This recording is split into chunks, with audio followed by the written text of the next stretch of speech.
morning student. Today I am explaining exercise 13.2. Previous class में हमने direct proportion पढ़ा था. इस एक्सरसाइज में अपन क्या पढ़ेंगे? Inverse proportion.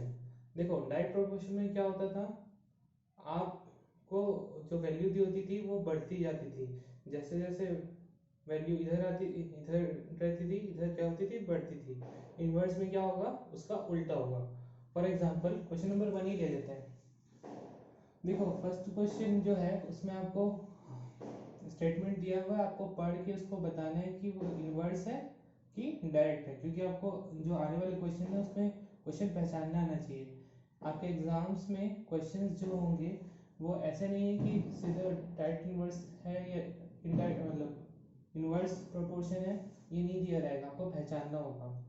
ठीक है, तो फर्स्ट क्वेश्चन वही बोल रहा है, which of the following are inverse proportion. ठीक है, आपको पहचानना है. सो क्वेश्चन नंबर 1 देखते हैं. The number of worker on job and time to complete job. ठीक है, क्या बोल रहा है कि अगर नंबर ऑफ वर्कर है, ठीक है, कोई काम करने के लिए, और time to complete a job. अब फॉर एग्जांपल कोई काम है, उसको एक वर्कर जो है,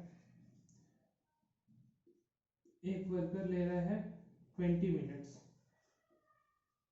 ठीक है, अगर उसी काम को 2 वर्कर करेंगे तो कितना मिनट लगेगा?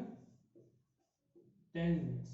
मीन्स क्या हो जाएगा, जैसे जैसे वर्कर बढ़ेंगे वैसे वैसे क्या होगा, टाइम क्या हो जाएगा, डिक्रीज हो जाएगा.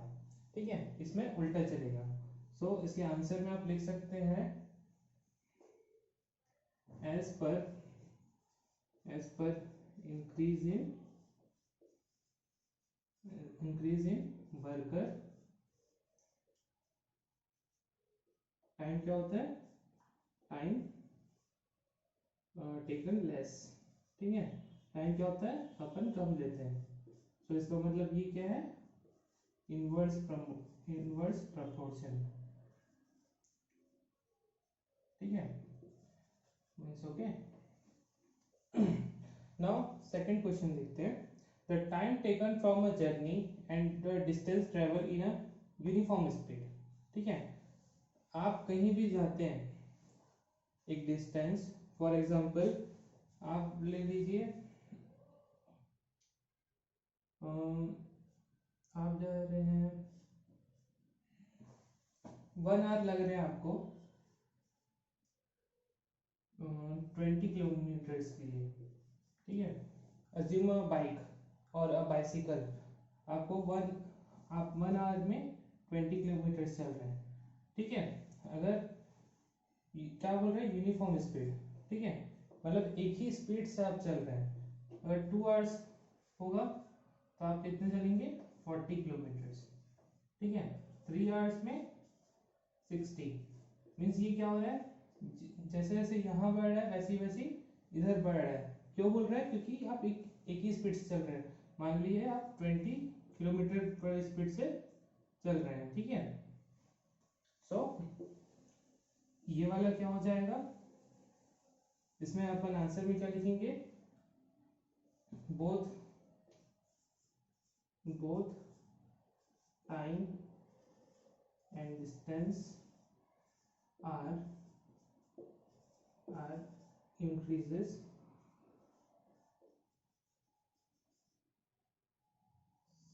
सिमुलेटेशन, नहीं, आप ग्रेजुअली लिख लीजिए. ग्रेजुअली क्या हो रहा है, इंक्रीज हो रहा है. ठीक है, सो ये क्या हो जाएगा, डायरेक्ट प्रपोर्शन. ठीक है, सो इसका आंसर क्या हो गया, डायरेक्ट प्रपोर्शन. सिमिलरली जो इसके रेस्ट ऑफ द क्वेश्चंस हैं आप पढ़ेंगे और समझ के उसको इन्वर्स करना है कि डायरेक्ट प्रोपोर्शन करना है, आप खुद तय करिए. तो second question, in a television game show the prize money of 1 lakh is to be divided equally among the winner. ठीक है, एक गेम शो है, उसमें प्राइज मनी क्या है, 1 लाख. वो क्या हो रहा है, नंबर ऑफ विनर्स में डिस्ट्रीब्यूट हो रहा है. सो हम ऑब्जर्व करते हैं कि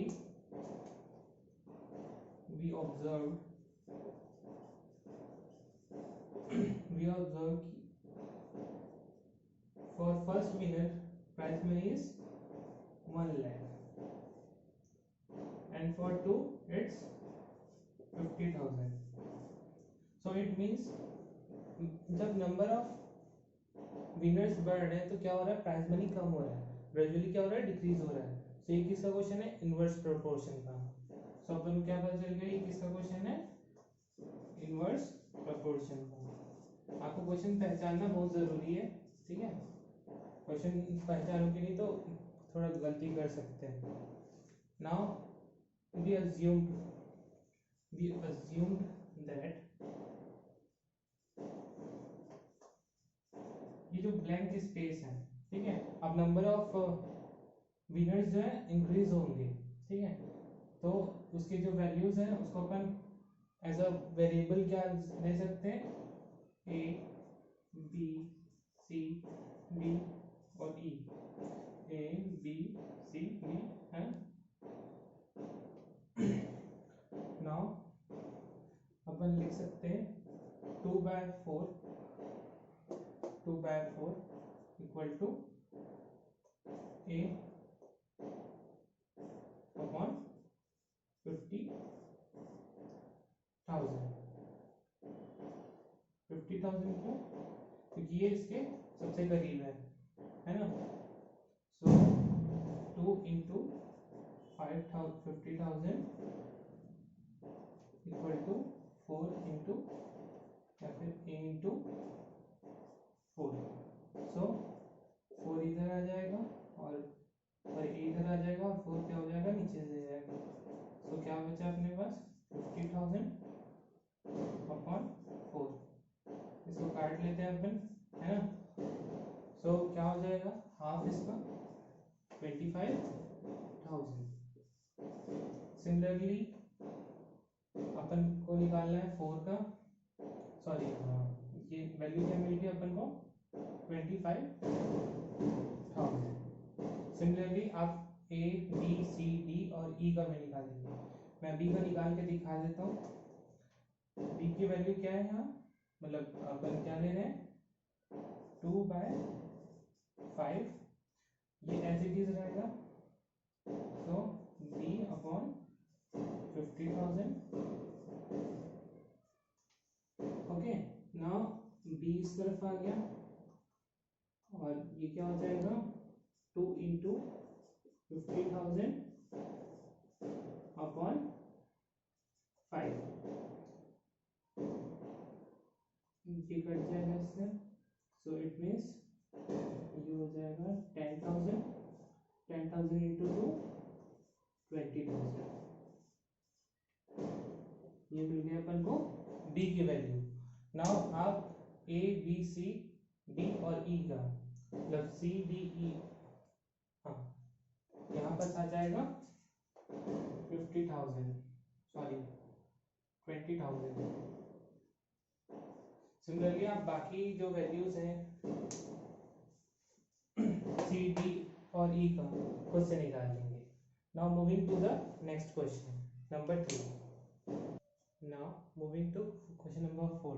क्वेश्चन नंबर 3 क्वेश्चन नंबर 2 के बहुत सिमिलर बनेगा, तो उसको मैं लाइव क्लास में डिस्कस कर लेंगे या फिर आप कोशिश करना खुद से बनाने का, ठीक है. क्वेश्चन नंबर 4 देखते हैं. If a box of sweet is divided among 24 children they will get 5 sweet each. एक मिठाई का डिब्बा है, उसमें कितने स्वीट्स है पता नहीं, बट 24 चिल्ड्रन है और हर एक को कितना मिल रहा है, 5 स्वीट्स मिल रहा है. आप पूछ रहे हैं कि how many could each get if the number of children reduced by 4. ठीक है. सो ओके, अपन क्या करते हैं, सबसे पहले क्वेश्चन इसमें क्या देखते हैं, number of childrens. Number of childrens कितने हैं, नंबर ऑफ चिल्ड्रंस कितने हैं अपने पास, नंबर ऑफ चिल्ड्रंस है 24. और क्या है अपने पास क्वेश्चन में, number of sweets. Number of sweets कितने हैं, 5. नंबर ऑफ स्टूडेंट्स पता है अपन को 5। अब बोल रहे हैं कि if the number of children reduce by 4 means 4 किससे माइनस करना है 24 से। So 24 minus 4 is 20। अब उनकी क्या पता लगाना है नंबर ऑफ स्टूडेंट्स पता लगाना है। सो इसको मान लेते हैं अपन a। ठीक है वी अज्यूम इज जो वैल्यू अपन को नहीं पता उसको क्या मान लेते हैं a। Okay now moving to next thing. जैसे डायरेक्ट प्रोपोर्शन का फॉर्मूला था x upon y equal to k।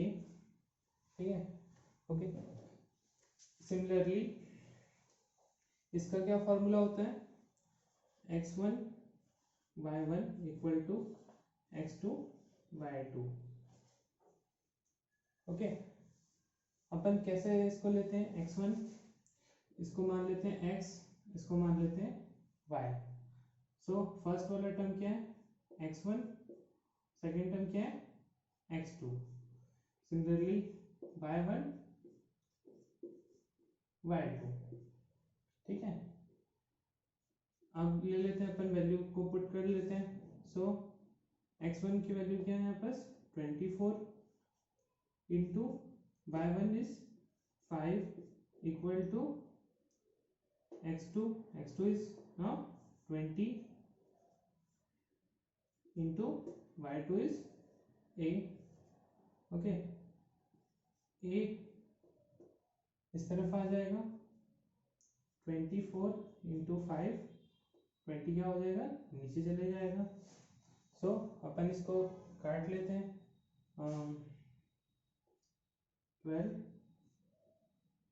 10 1 2 means a equal to क्या बन गया 12 डिवाइडेड बाई 2 इज 6। ठीक है नाउ आंसर क्या हो जाएगा the number of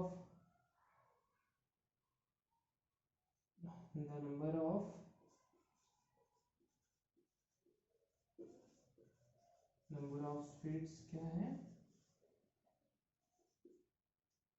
6। now moving to next question number 7। question number 4 sorry 5 6 बहुत सिमिलर बनेगा इस क्वेश्चन से। सेवेंथ क्वेश्चन देखते हैं वैसे ये भी सिमिलर है बाकी अपन देखते हैं। A batch of bottle were packed in 25 boxes with 12 bottles in each box. If the same batch is packed using 20 bottles in each box, how many boxes could be filled? एक box है ठीक है 25 boxes हैं जिसमें 12 bottle के batches बने हुए हैं। नाउ बोल रहा है कि if the same batch is packed using 20 bottle. अब एक बॉक्स में वो क्या कर रहा है 20 बॉटल्स पैक्ड कर रहा है। So how many boxes could be filled. So देखते हैं अपन first thing first what we have number of boxes. So अपन लिख लेते हैं नंबर ऑफ बॉक्सेस और क्या अपने पास number of bottle in each. ठीक है ईच जो बॉक्स है उसका वैल्यू अपन को पता है। सो नंबर ऑफ बॉक्सेस कितने हैं 25 और number of bottles is 12। Another thing is number of bottles क्या है 20 एंड अपन क्या नहीं पता नंबर ऑफ बॉक्सेस नहीं पता। सो इसको मान लेते हैं अपन b स्मॉल b मान लेते हैं। Okay now moving to next thing what is the formula x1 y1 equal to x2 y2।